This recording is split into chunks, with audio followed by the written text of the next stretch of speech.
Karnataka Chief Minister Siddaramaiah launched the 870 crore rupee Kudlugi Lake Filling Project that will provide drinking water to 1.7 lakh people and improve groundwater levels. He praised MLA Srinivas as an active, secular and honest leader, adding that Kudlugi's people are fortunate to have him. Srinivas turned this barren land into green fields through sheer dedication, he said. Siddaramaiah highlighted that his government has carried out 1,750 crore rupees worth of development works in Kudlugi over 2 years. Our government walks its talk. We have delivered all 5 guarantees and directly transferred 1 lakh crore rupees into people's pockets, he said. Taking a sharp dig at the opposition, Siddaramaiah said, "While we are putting money into people's hands, the BJP, which has made lies its household deity, is busy spreading falsehoods. The BJP has auctioned its dignity in public and has now been caught red-handed in oath theft." He also accused Union Minister Prahlad Joshi of betraying sugarcane farmers. FRP and MSP are fixed by the BJP-led centre. They cheated the farmers, yet Vijayendra goes to Belagavi to stage fake protests. The centre betrayed farmers, but our government protected them by paying extra support, he said. Siddaramaiah thanked the people for electing MLA Srinivas and MP Tukaram, saying, "They are your assets. Protect them and stand by them." ಈ ಸಮಾರಂಭದಲ್ಲಿ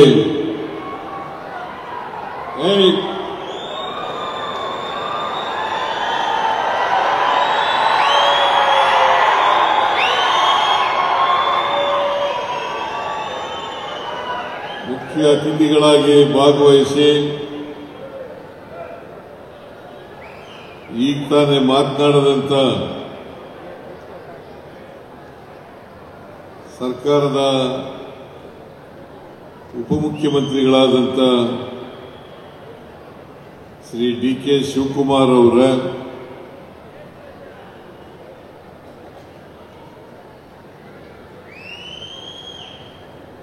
ಲೋಕೋಪಯೋಗಿ ಸಚಿವರಾದಂಥ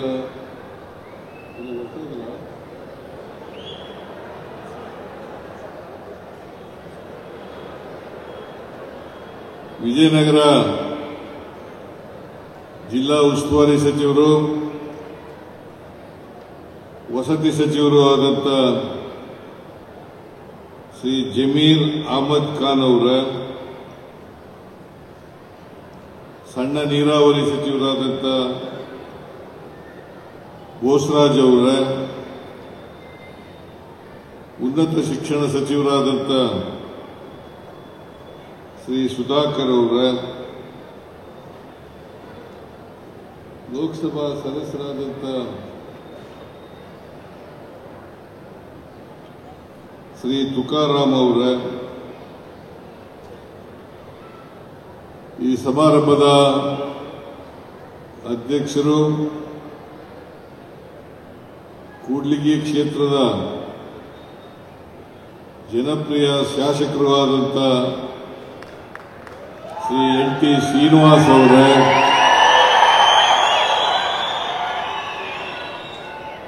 ಶಾಸಕರುಗಳಾದಂಥ ಎನ್.ವೈ. ಗೋಪಾಲಕೃಷ್ಣ ಅವರ,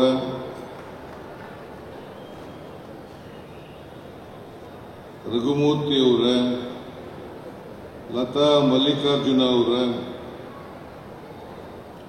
ದೇವೇಂದ್ರಪ್ಪ ಅವರ, ಬಸವಂತಪ್ಪ ಅವರ,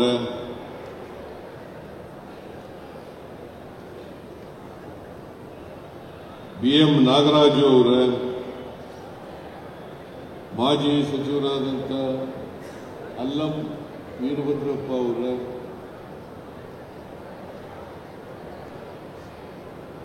ಮಾಜಿ ಸಚಿವರಾದಂಥ H. Anjaneya ಅವರ, ಮಾಜಿ ಸಚಿವರಾದಂಥ ಎನ್.ಬಿ. ನಬಿ ಸಾಬ್ ಅವರ, ಮೆಹರೋಜ್ ಖಾನ್, ರಾಜ್ಯ ಗ್ಯಾರಂಟಿ ಯೋಜನೆಗಳ ಅನುಷ್ಠಾನ ಸಮಿತಿ ಉಪಾಧ್ಯಕ್ಷರು ಮೆಹರೋಜ್ ಖಾನ್ ಅವರ,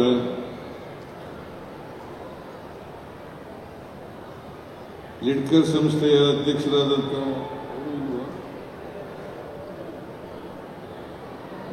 ನಾಗರಾಜ್ ಅವರ, ಜಿಲ್ಲಾ ಗ್ಯಾರಂಟಿ ಯೋಜನೆಗಳ ಅನುಷ್ಠಾನ ಸಮಿತಿಯ ಅಧ್ಯಕ್ಷರಾದಂಥ ಶಿವಮೂರ್ತಿ ಅವರ, ಜಿಲ್ಲಾ ಕಾಂಗ್ರೆಸ್ ಅಧ್ಯಕ್ಷರಾದಂಥ ಶಿವಯೋಗಿ ಅವರ, ವೇದಿಕೆ ಮೇಲಿರ್ತಕ್ಕಂಥ ಎಲ್ಲ ಆಹ್ವಾನಿತ ಗಣ್ಯರೇ, ಪಕ್ಷದ ಮುಖಂಡರುಗಳೇ, ಇಲ್ಲಿ ಇಷ್ಟೊಂದು ದೊಡ್ಡ ಸಂಖ್ಯೆಯಲ್ಲಿ ಸೇರಿರ್ತಕ್ಕಂಥ ಆತ್ಮೀಯ ಬಂಧುಗಳೇ, ತಾಯಂದಿರೇ, ಯುವಕ ಮಿತ್ರರೇ, ಮಾಧ್ಯಮದ ಸ್ನೇಹಿತರೆ, ಇವತ್ತು ಕೂಡ್ಲಿಗಿ ತಾಲೂಕಿನಲ್ಲಿ ಅಭಿವೃದ್ಧಿಯ ಪರ್ವ ನಡೆದಿದೆ. ಈ ಅಭಿವೃದ್ಧಿಯ ಪರ್ವ ನಡೀಬೇಕಾದ್ರೆ ಇದಕ್ಕೆ ಬಹಳ ಮುಖ್ಯವಾಗಿ ಕಾರಣಕರ್ತರು NT ಶ್ರೀನಿವಾಸ್ ಶಾಸಕರು.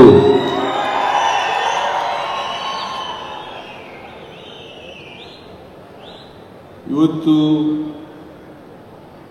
74 ಕೆರೆಗಳನ್ನು ತುಂಬಿಸ್ತಕ್ಕಂಥ ಯೋಜನೆ, ಅದರ ವೆಚ್ಚ ಸುಮಾರು 859 ಕೋಟಿ ರೂಪಾಯಿಗಳು. 2 ಪ್ಯಾಕೇಜಿನಲ್ಲಿ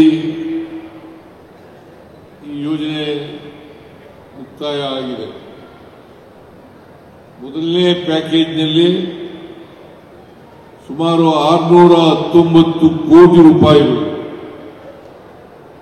ಎರಡನೇ ಪ್ಯಾಕೇಜ್ನಲ್ಲಿ ಸುಮಾರು 240 ಕೋಟಿ ರೂಪಾಯಿಗಳು. ಈ ಯೋಜನೆ ಅಲ್ಲದೆ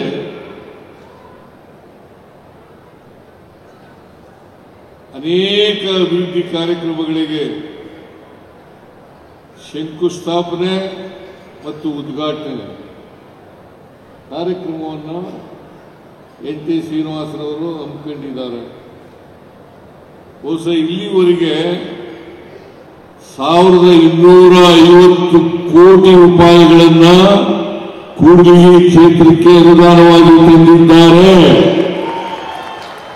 1250 ಕೋಟಿ. ನೀವೆಲ್ಲ ಅದೃಷ್ಟವಂತರು. ಕಾರಣ ಯಾಕಪ್ಪ ಅಂತಂದ್ರೆ ಇಂಥ ಕ್ರಿಯಾಶೀಲ ಜನಪರವಾಗಿರ್ತಕ್ಕಂಥ ಸರಳ ಸಜ್ಜನಿಕೆಯ ಶಾಸಕರನ್ನ ಪಡೆದಿದ್ದೀರಿ ಅಂತಕ್ಕಂಥದ್ದು ನೀವೆಲ್ಲರೂ ಕೂಡ ಅದೃಷ್ಟಶಾಲಿಗಳು ಅಂತಕ್ಕಂಥ ಮಾತುಗಳನ್ನು ಹೇಳಲಿಕ್ಕೆ ಬಯಸ್ತಾ ಇದ್ದೀನಿ.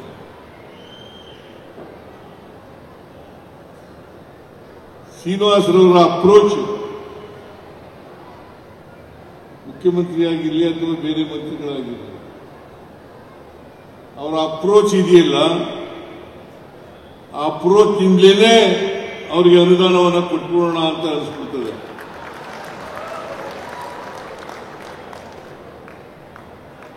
ಅಂತ ಸೌಜನ್ಯ ಇರ್ತಕ್ಕಂಥ ಸರಳ ಸಜ್ಜನಿಕೆಯ ಶಾಸಕ ಅಂತಕ್ಕಂಥ ಮಾತುಗಳನ್ನು ಈ ಸಂದರ್ಭದಲ್ಲಿ ಹೇಳಲಿಕ್ಕೆ ಬಯಸ್ತಾ ಇದ್ದೇನೆ. ಬಹುಶಃ ಬಹಳ ಹಿಂದುಳಿದಿರ್ತಕ್ಕಂಥ ತಾಲೂಕು ಕೂಡ್ಲಿಗಿ ವಿಧಾನಸಭಾ ಕ್ಷೇತ್ರ. ಈ ವಿಧಾನಸಭಾ ಕ್ಷೇತ್ರ ಬಹುಶಃ ಇನ್ನು ಮುಂದೆ ಮುಂದುವರೆದ ಕ್ಷೇತ್ರವಾಗಿ ಆಗ್ತದೆ ಅಂತಕ್ಕಂಥ ಮಾತುಗಳನ್ನು ಹೇಳಿದ್ರೆ ಅದು ಅತಿಶಯೋಕ್ತಿ ಆಗಲಾರದು ಅಂತಕ್ಕಂಥ ಮಾತುಗಳನ್ನು ಹೇಳಲಿಕ್ಕೆ ಬಯಸ್ತಾ ಇದ್ದೇನೆ.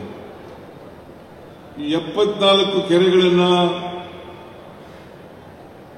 ಕೆರೆಗಳಿಗೆ ನೀರು ತುಂಬಿಸ್ತಕ್ಕಂಥ ಕೆಲಸ NY ಗೋಪಾಲಕೃಷ್ಣ ಶಾಸಕರಾಗಿದ್ದಾಗ ಮಾಡಿಸಿದ್ದು. ಸುಮಾರು 21ನೇ ಇಸ್ವಿ 2021ನೇ ಇಸ್ವಿನಲ್ಲಿ ನಮ್ಮ ಪಾರ್ಟಿನಲ್ಲಿ ಶಾಸಕರಾಗಿರಲಿಲ್ಲ. ಆದರೆ ಅವರು ಕಾಂಗ್ರೆಸ್ನವರೇ. ಕಾರಣಾಂತರದಿಂದ ಬಿಜೆಪಿನಲ್ಲಿ ಇದ್ರು. ಈಗ ಮತ್ತೆ ಕಾಂಗ್ರೆಸ್ಗೆ ಬಂದಿದ್ದಾರೆ. ಮೊಳಕಾಲ್ಮೂರಿನ MLA ಈಗ ಅವ್ರ ಕಾಲದಲ್ಲಿ ಇದು ಮಂಜೂರಾದದ್ದು. NT ಶ್ರೀನಿವಾಸ್ ಅವರು ಶಾಸಕರಾಗಿ ಇನ್ನು 10 ದಿನಗಳಾದ್ರೆ 2.5 ವರ್ಷಗಳಾಗ್ತದೆ. 10 ದಿನಗಳಾದ್ರೆ 2.5 ವರ್ಷ ಶಾಸಕರಾಗಿ. 2.5 ವರ್ಷದಲ್ಲಿ ಅಸಾಧ್ಯವಾದಂಥ ಕೆಲಸವನ್ನು ಮಾಡಿದ್ದಾರೆ. NY ಗೋಪಾಲಕೃಷ್ಣ ಕಾಲದಲ್ಲಿ ಪ್ರಾರಂಭ ಆದಂತಹ ಯೋಜನೆ ಮುಗಿದಿರಲಿಲ್ಲ. ಉಳಿದ ಅನುದಾನವನ್ನು ಕೊಡಿಸಿ ಆಮೇಲೆ ಫಾರೆಸ್ಟ್ ಕ್ಲಿಯರೆನ್ಸ್ ಅನ್ನು ಕೊಡಿಸಿ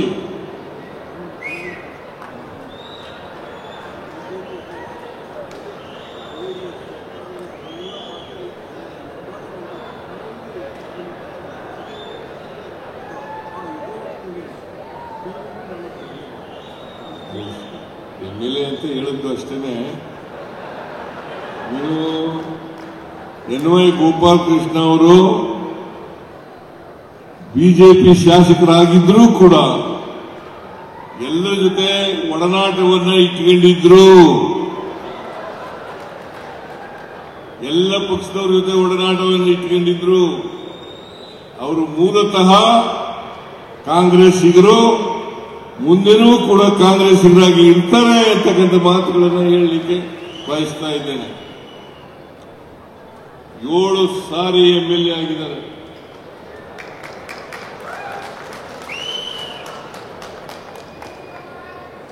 7 ಸಾರಿ MLA ಆಗಿದ್ದಾರೆ. ನಮ್ಮ ಪಕ್ಷದಲ್ಲಿ ಹಿರಿಯ ಶಾಸಕರಲ್ಲಿ ಅವರು ಕೂಡ ಒಬ್ಬರು. ಯಾವುದೇ ಕಿರಿಕಿರಿ ಇಲ್ಲಿ ಇರ್ತಕ್ಕಂಥ ಶಾಸಕರು ಯಾರು ಇದ್ರೆ ಅದು ಗೋಪಾಲ್ ಕೃಷ್ಣ ಅಂತಕ್ಕಂಥ ಮಾತುಗಳನ್ನೇ ಹೇಳಲಿಕ್ಕೆ ಬಯಸ್ತಾ ಇದ್ದೇನೆ. ನಾನು ಈ ಸಂದರ್ಭದಲ್ಲಿ ಗೋಪಾಲ್ ಕೃಷ್ಣ ಅವರಿಗೆ ಮತ್ತೆ NT ಶ್ರೀನಿವಾಸ್ ಅವರಿಗೆ ಸರ್ಕಾರದ ವತಿಯಿಂದ ಅಭಿನಂದನೆಗಳನ್ನು ಸಲ್ಲಿಸಲಿಕ್ಕೆ ಬಯಸ್ತಾ ಇದ್ದೇನೆ.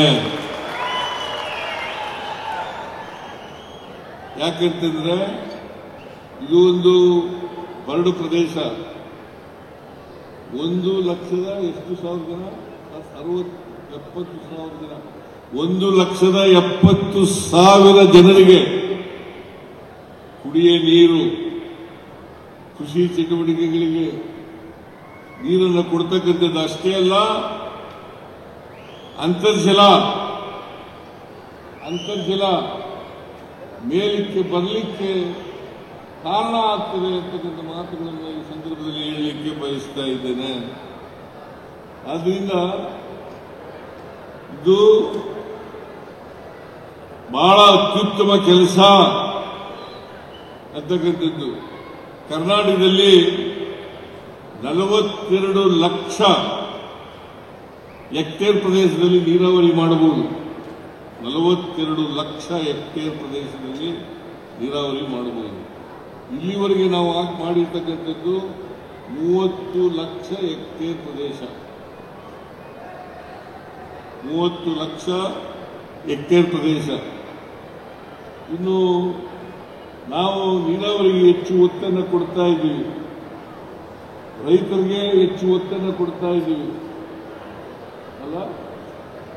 ಸಮಾಜದಲ್ಲಿ ಅಸಮಾನತೆ ಇದೆ. ಈ ಅಸಮಾನತೆಯನ್ನು ಹೋಗಲಾಡಿಸಲಿಕ್ಕೋಸ್ಕರವಾಗಿ ನಾನು 2013ರಿಂದ 2018ವರೆಗೆ ಮುಖ್ಯಮಂತ್ರಿ ಆಗಿರುವಾಗ ಅನೇಕ ಭಾಗ್ಯಗಳನ್ನು ನೀಡಲಿಲ್ಲ.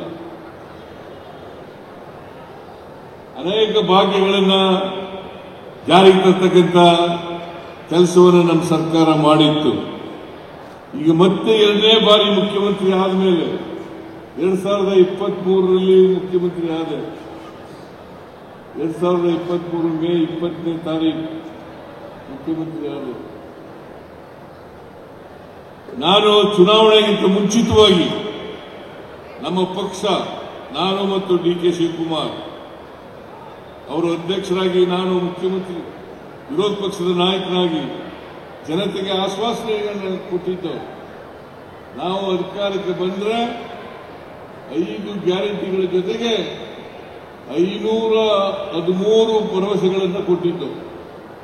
5 ಗ್ಯಾರಂಟಿ ಯೋಜನೆಗಳ ಜೊತೆಗೆ 513 ಒಟ್ಟು 513 ಭರವಸೆಗಳನ್ನು ಕೊಟ್ಟಿದ್ದು. ಈಗ 513 ಭರವಸೆಗಳಲ್ಲಿ 240 ಭರವಸೆಗಳನ್ನು ಈಡೇರಿಸಿದ್ದೇವೆ. ಜೊತೆಗೆ 5 ಗ್ಯಾರಂಟಿ ಯೋಜನೆಗಳನ್ನು ಕೂಡ ಜಾರಿ ತಂದಿದ್ದೇವೆ. ಏನಪ್ಪ ಬಹುಶಃ ಕೂತ್ಕೊಳ್ರಿ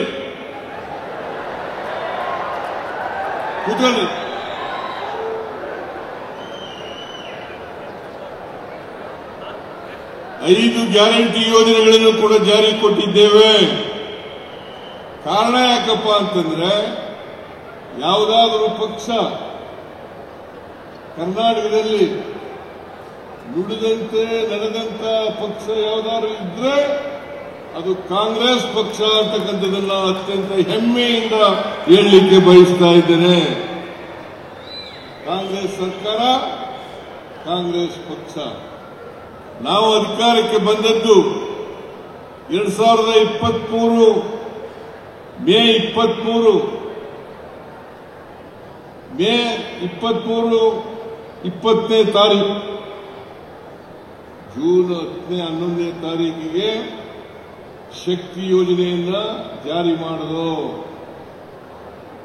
ಶಕ್ತಿ ಯೋಜನೆಯನ್ನ ಜಾರಿ ಮಾಡೋದು. ಈಗಾಗಲೇ ಸುಮಾರು 580 ಕೋಟಿ ಮಹಿಳೆಯರು ಉಚಿತವಾಗಿ ಬಸ್ನಲ್ಲಿ, ಸರ್ಕಾರಿ ಬಸ್ನಲ್ಲಿ ಪ್ರಯಾಣ ಮಾಡಿದ್ದಾರೆ. 580 ಕೋಟಿ. ಜೊತೆಗೆ ಅನ್ನಭಾಗ್ಯ ಕಾರ್ಯಕ್ರಮ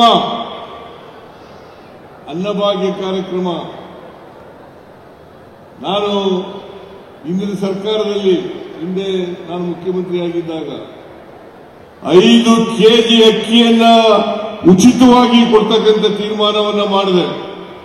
ಯಾಕಂತಂದ್ರೆ ಬಡವರು ಯಾರು ಕೂಡ ಹಸಿದು ಮಲಗಬಾರದು. ಕರ್ನಾಟಕ ಹಸಿವು ಮುಕ್ತ ರಾಜ್ಯ ಆಗಬೇಕು ಅಂತೇಳಿ 5 ಕೆಜಿ ಅಕ್ಕಿಯನ್ನು ಕೊಟ್ಟು, ನನಗೆ ಈ ಸಾರಿ ಬಂದು ಹೇಳಿದ್ರು 5 ಕೆಜಿ ಸಾಲಲ್ಲ, ನೀವು 10 ಕೆಜಿ ಮಾಡಬೇಕು ಅಂತ ಹೇಳಿದ್ರು.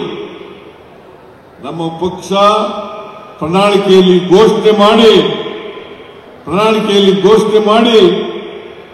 5 ಕೆಜಿ ಅಕ್ಕಿ, 5 ಕೆಜಿಗೆ ತಂದಿರ್ತಕ್ಕಂಥ ಹಣ ಕೊಡ್ತಕ್ಕಂಥ ಕೆಲಸವನ್ನ ನಮ್ಮ ಸರ್ಕಾರ ಮಾಡಿತು. ಹೌದಲ್ಲ?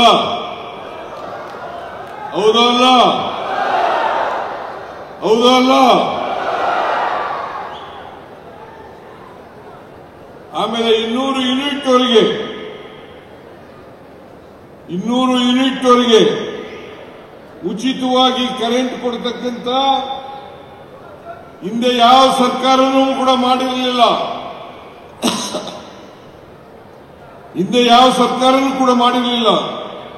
200 ಯೂನಿಟ್ವರೆಗೆ ಫ್ರೀ ಕರೆಂಟ್.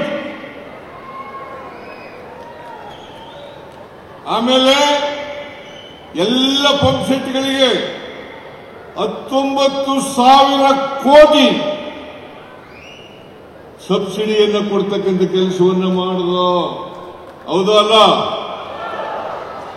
ಹೌದಲ್ವೇನ್ರಿ? ಕೈ ಎತ್ತದಿಲ್ವಲ್ಲ ನೀವು? ಯಾಕೆ?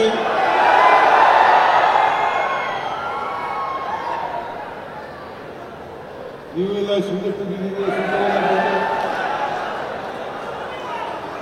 ಇವೆಲ್ಲ ಲೀಡರ್ಗಳು ಹೇಳಬೇಕು. ಇವರೆಲ್ಲ 1 ಕೋಟಿ 1,26,00,000 ಕುಟುಂಬಗಳಿಗೆ ಫ್ರೀ ಕರೆಂಟ್, 200 ಯೂನಿಟ್ವರೆಗೆ ಫ್ರೀ ಕರೆಂಟ್. ಗೃಹಲಕ್ಷ್ಮಿ ಯೋಜನೆಯಲ್ಲಿ 1,24,00,000 ಕುಟುಂಬದ ಯಜಮಾನಿಯರಿಗೆ 2,000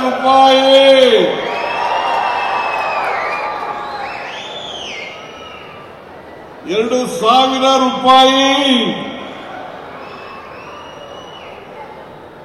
ಯಾಕಂತಂದ್ರೆ ಪ್ರತಿಯೊಬ್ಬ ಬಡವರ ಕೈನಲ್ಲೂ ಕೂಡ ದುಡ್ಡಿರಬೇಕು. ದುಡ್ಡಿದ್ರೆ ಕೊಂಡ್ಕೊಳ್ತಕ್ಕಂಥ ಶಕ್ತಿ ಜಾಸ್ತಿ ಆಗ್ತದೆ. ಕೊಂಡ್ಕೊಳ್ತಕ್ಕಂಥ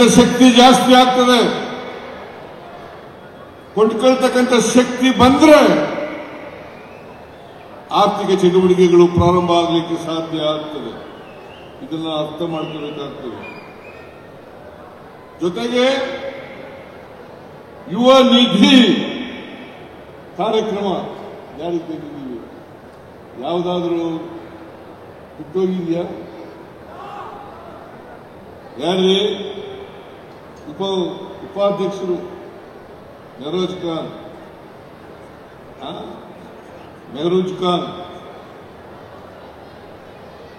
ಇವತ್ತಿನವರೆಗೆ 1,00,000 ಕೋಟಿ ರೂಪಾಯಿಗಳನ್ನು ಖರ್ಚು ಮಾಡಿದ್ದೀವಿ ಗ್ಯಾರಂಟಿ ಯೋಜನೆಗಳಿಗೆ.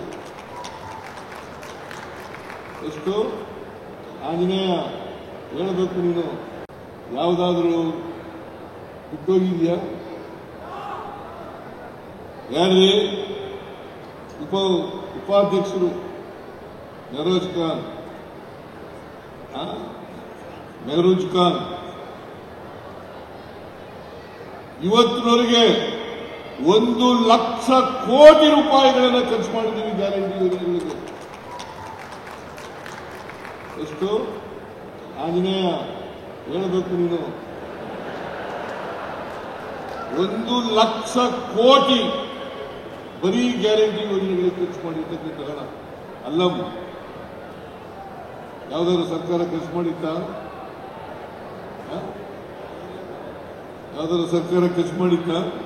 ನೀವು ಮಂತ್ರಿಯಾಗಿದ್ದವರು 1,00,000 ಕೋಟಿ 2.5 ವರ್ಷದಲ್ಲಿ. ಟಿ ಶ್ರೀನಿವಾಸ್ ಈ ಗ್ಯಾರಂಟಿ ಯೋಜನೆಗಳಂತೇನೆ 1,250 ಕೋಟಿ ರೂಪಾಯಿ ಅನುದಾನವನ್ನ ಕೂಡ್ಲಿಗಿ ಕ್ಷೇತ್ರಕ್ಕೆ ತಂದಿದ್ದಾರೆ. ವಿರೋಧ ಪಕ್ಷದವರು ಹೇಳ್ತಾರೆ ಗ್ಯಾರಂಟಿ ಯೋಜನೆಗಳನ್ನ ಕೊಟ್ಟು ಸಿದ್ದರಾಮಯ್ಯನವರ ಸರ್ಕಾರದಲ್ಲಿ ದುಡ್ಡಿಲ್ಲದೆ ಹೋದರೆ 1,250 ಕೋಟಿ ತರ ಕಾಯ್ದಿತ್ತ? ದುಡ್ಡಿಲ್ಲದೆ ತರ ಕಾಯ್ದಿತ್ತ? ಇನ್ನು ಯಾವತ್ತಾರು ಬರೀ ಕೈಗಳು ತೋರಿಸಿದ್ದೀರ? ನೋಡಿ ಹೆಂಗೆ ಸುಳ್ಳು ಆರೋಪಗಳನ್ನು ಮಾಡ್ತಾರೆ. ದಯಮಾಡಿ ನೀವೆಲ್ಲ ಅರ್ಥ ಮಾಡ್ಕೋಬೇಕು. ಬಿಜೆಪಿಯವರು ಬರೀ ಸುಳ್ಳು ಹೇಳೋದು, ಸುಳ್ಳಿನ ಸರದಾರರು. ಅವರ ಮನೆ ದೇವರೇ ಸುಳ್ಳು.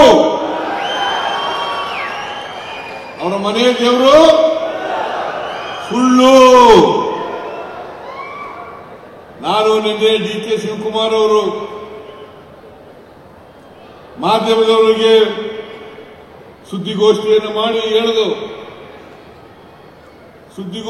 ಮಾಡಿ ಹೇಳಿದು ಇವತ್ತೇನಾದರೂ ಕೇಂದ್ರದಲ್ಲಿ ಅಧಿಕಾರಕ್ಕೆ ಬಂದಿದ್ರೆ, ರಾಜ್ಯಗಳಲ್ಲಿ ಅಧಿಕಾರಕ್ಕೆ ಬಂದಿದ್ರೆ ಮತಗಳ್ಳತನ ಮಾಡಿ ಅಧಿಕಾರಕ್ಕೆ ಬಂದಿರೋದು ಅವರಿಗೆ ಮಾನ ಮರ್ಯಾದೆ ಏನೂ ಇಲ್ಲ. ಒಂದು ವೇಳೆ ಮಾನ ಮರ್ಯಾದೆ ಇದ್ರೆ ಅವರು ಎಲ್ಲರೂ ಕೂಡ ರಾಜೀನಾಮೆ ಕೊಟ್ಟು ಮನೆಗೆ ಹೋಗ್ಬೇಕು.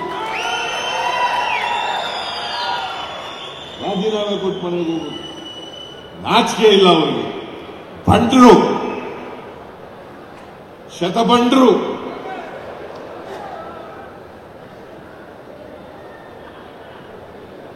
ಮತಗಳ್ಳತನ ಮಾಡಿರೋದು ಮಹದೇವಪುರ, ಆಳಂದ, ಮಹಾರಾಷ್ಟ್ರ, ಹರಿಯಾಣ, ಕರ್ನಾಟಕ, ಮೊನ್ನೆ ಬಿಹಾರದಲ್ಲೂ ಮಾಡಿದ್ದಾರೆ. ದಿಲ್ಲಿನಲ್ಲಿ ವೋಟ್ ಮಾಡಿರ್ತಕ್ಕಂಥವರು ಬಿಹಾರದಲ್ಲೂ ವೋಟ್ ಮಾಡಿದ್ದಾರೆ. ಯಾರು ಅರ್ಹರಲ್ವೋ ಅವನ್ನೆಲ್ಲ ತಗೊಬಂದು ಮತದಾರ ಪಟ್ಟಿಯಲ್ಲಿ ಸೇರಿಸಿದ್ದಾರೆ. ಮಹದೇವಪುರ, ಬೆಂಗಳೂರು ನಗರದಲ್ಲಿ ಒಂದೇ ರೂಮ್ನಲ್ಲಿ, ಒಂದೇ ಮನೆಯಲ್ಲಿ 80 ವೋಟ್ ಇರಕ್ಕೆ ಸಾಧ್ಯನಾ? ಹೇಳಿಯಪ್ಪ, ನೀವೇ ಹೇಳ್ರಿ ನೀವೇ. 80 ವೋಟು ಒಂದೇ ಮನೆಯಲ್ಲಿ. ಈ ಬಿಜೆಪಿಯವರಿಗೆ ಅಧಿಕಾರ ಬಿಟ್ಟಿರಕ್ಕೆ ಸಾಧ್ಯನೇ ಇಲ್ಲ. ಈ ಮೀನಿದೆಯಲ್ಲ, ಕೆರೆಯಿಂದ ಹೊರಗಡೆ ಹಾಕಿದ್ರೆ ಹೆಂಗ ಒದ್ದಾಡ್ತದೆ, ಹಂಗೆ ಒದ್ದಾಡ್ತಾವ್ರೆ.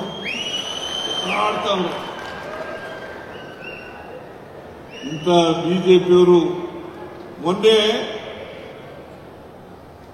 ಈಗ ಒಂದು ವಾರದ ಹಿಂದೆ ವಿಜಯೇಂದ್ರ ಹೋಗಿ ರೈತರು, ಕಬ್ಬು ಬೆಳೆಗಾರರು, ಅವರು ಬೆಲೆ ಜಾಸ್ತಿ ಕೊಡಿ ಅಂತ ಹೇಳಿ ಚಳವಳಿ ಮಾಡ್ತಾ ಇದ್ರು. FRP ನಿಗದಿ ಮಾಡೋರು ಯಾರಪ್ಪ? ಹಸಿರು ಟವಲ್ ನಾವಲ್ಲ, ಕೇಂದ್ರದವರು. ಫೇರ್ ಅಂಡ್ ರೆಮ್ಯುನರೇಟಿವ್ ಪ್ರೈಸ್ ಅದನ್ನು ನಿಗದಿ ಮಾಡೋರು ಯಾರು? ಪ್ರತಿ ವರ್ಷ ಕೇಂದ್ರ ಸರ್ಕಾರದವರು. ಅದಕ್ಕೆ ಸಂಬಂಧಪಟ್ಟಂತ ಮಂತ್ರಿ ಯಾರು? ಮಿಸ್ಟರ್ ಪ್ರಹ್ಲಾದ್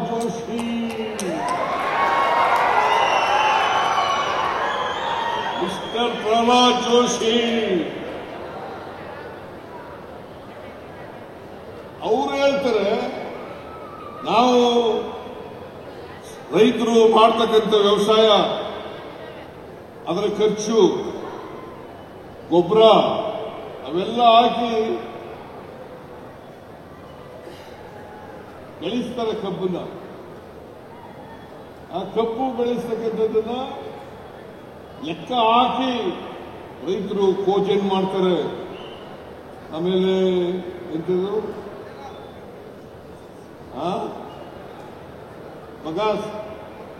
ಬಗಾಸ್, ಮೊಲಾಸಿ, ಆಮೇಲೆ ಈ MSP ನಿಗದಿ ಮಾಡೋರು ಯಾರ್ರೀ? ಕೇಂದ್ರ ಸರ್ಕಾರ. FRP ನಿಗದಿ ಮಾಡೋರು ಕೇಂದ್ರ ಸರ್ಕಾರ. ಎಥನಾಲ್ ಹಂಚಿಕೆ ಮಾಡೋರು ಯಾರು? ಕೇಂದ್ರ ಸರ್ಕಾರ. ಈ ವಿಜೇಂದ್ರ ಯಡಿಯೂರಪ್ಪನ ಮಗನಾಗಿ ಹೊರಟೋಗ್ಬಿಟ್ಟಿದ್ದಂತೆ, ಅಧ್ಯಕ್ಷರಾಗಿ ಹೋಗಿದ್ದಂತೆ.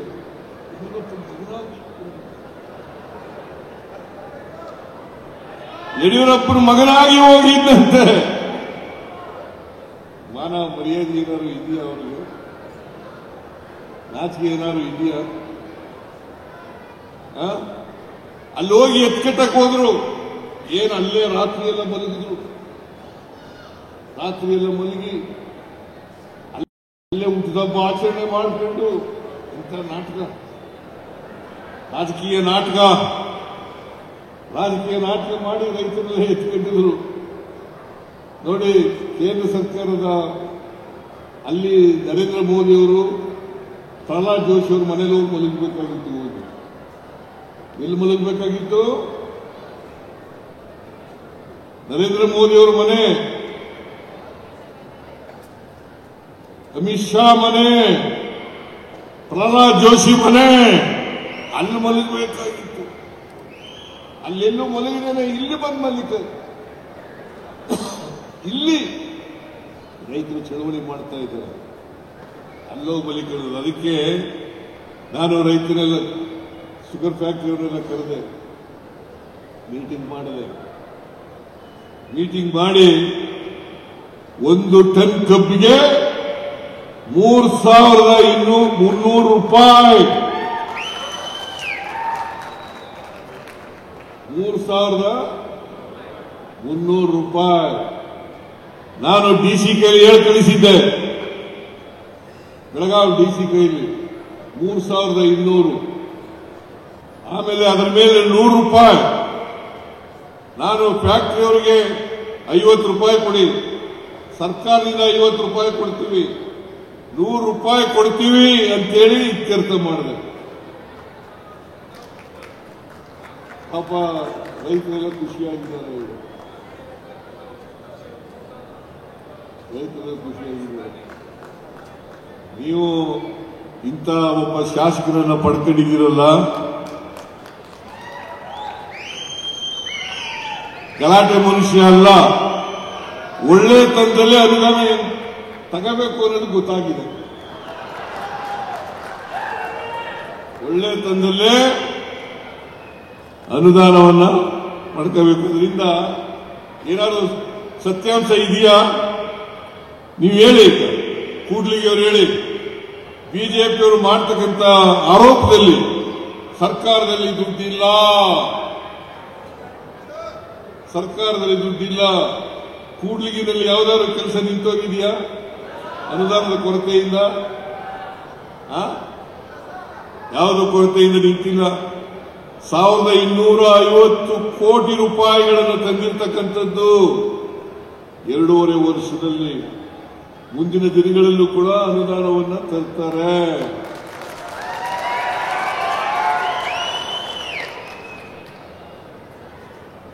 ನೀವೆಲ್ಲ ಆಶೀರ್ವಾದ ಮಾಡಿದ್ರಿ, ಲೋಕಸಭೆಯಲ್ಲೂ ಆಶೀರ್ವಾದ ಮಾಡಿದ್ರಿ, ವಿಧಾನಸಭೆಯಲ್ಲೂ ಆಶೀರ್ವಾದ ಮಾಡಿದ್ರಿ. ಲೋಕಸಭೆಯಲ್ಲಿ ತುಕಾರಾಮ್ ಅನ್ನ ಗೆಲ್ಲಿಸಿದ್ರಿ ನೀವು. ಸುಮಾರು ನಾನು ಬಂದಿದ್ದೆ, ಇದು ತುಕಾರಾಮ್ ಪರವಾಗಿ ಓಟ್ ಕೇಳಕ್ ಬಂದಿದ್ದೆ, ನಿನ್ ಪರವಾಗಿ ಓಟ್ ಕೇಳಕ್ ಬಂದಿದ್ದೆ, ಶ್ರೀನಿವಾಸ್ ಪರವಾಗಿ ಓಟ್ ಕೇಳಕ್ ಬಂದಿದ್ವಿ, ತುಕಾರಾಮ್ ಪರವಾಗಿ ಓಟ್ ಕೇಳಕ್ ಬಂದಿದ್ದೆ. ನೀವು ಎರಡೂ ಚುನಾವಣೆಯಲ್ಲಿ, ವಿಧಾನಸಭಾ ಚುನಾವಣೆ ಮತ್ತು ಲೋಕಸಭಾ ಚುನಾವಣೆಯಲ್ಲಿ ನಮ್ಮ ಪಕ್ಷಕ್ಕೆ ಆಶೀರ್ವಾದ ಮಾಡಿದ್ದೀರಿ. ಎನ್ ಟಿ ಶ್ರೀನಿವಾಸರವರಿಗೆ ಆಶೀರ್ವಾದ ಮಾಡಿದ್ದೀರಿ, ತುಕಾರಾಮ್ ಅವರಿಗೆ ಆಶೀರ್ವಾದ ಮಾಡಿದ್ದೀರಿ. ನಾವು ನಮ್ಮ ಪಕ್ಷ ಚಿರಋಣಿಯಾಗಿರುತ್ತದೆ ಅಂತಕ್ಕಂಥ ಮಾತುಗಳನ್ನು ಹೇಳಲಿಕ್ಕೆ ಬಯಸ್ತಾ ಇದ್ದೇನೆ. ನಾನು ಇನ್ನೂ 2.5 ವರ್ಷ ನಮ್ಮ ಪಕ್ಷ ಅಧಿಕಾರದಲ್ಲಿರುತ್ತದೆ. ನಾನು ಇವತ್ತು ಹೇಳ್ತೀನಿ, ಮುಂದಿನ ಚುನಾವಣೆಯಲ್ಲೂ ಕೂಡ ನೀವು ನಮ್ಮ ಪಕ್ಷಕ್ಕೆ ಆಶೀರ್ವಾದ ಮಾಡ್ತೀರಿ ಅಂತಕ್ಕಂಥ ನಂಬಿಕೆ ಇದೆ. ಮಾಡ್ತೀರಿ ಅಂದ್ರೆ ಶ್ರೀನಿವಾಸ್ ಗೆಲ್ಲಿಸ್ತಿದೆಯಲ್ವಾ, ತುಕಾರಾಮ್ ಗೆಲ್ಲಿಸ್ತಿದೆಯಲ್ವಾ?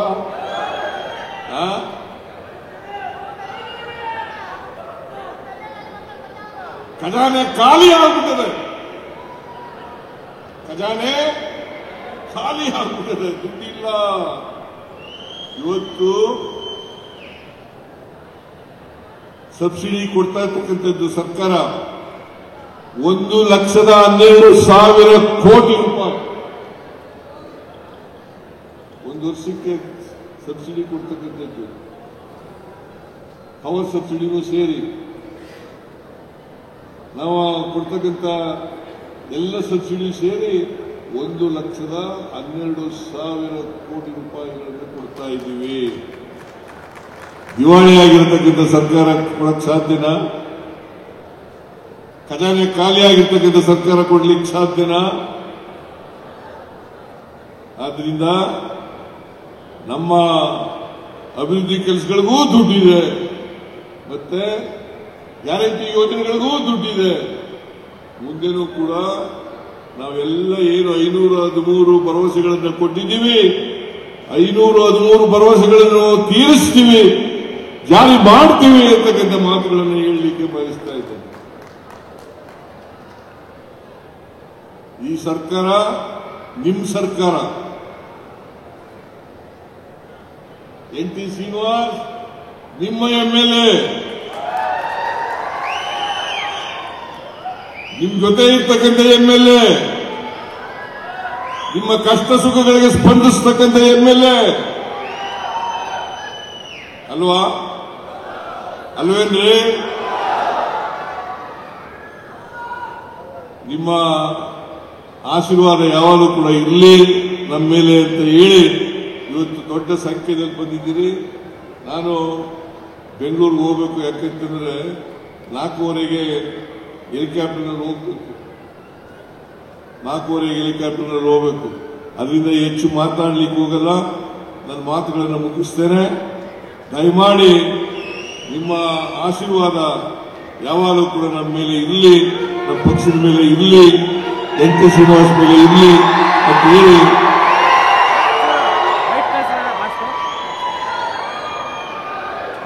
ನಿಮಗೆಲ್ಲ ನಮಸ್ಕಾರ ಮಾಡಿ ನನ್ನ ಮಾತುಗಳನ್ನು ಮುಗಿಸ್ತೇನೆ.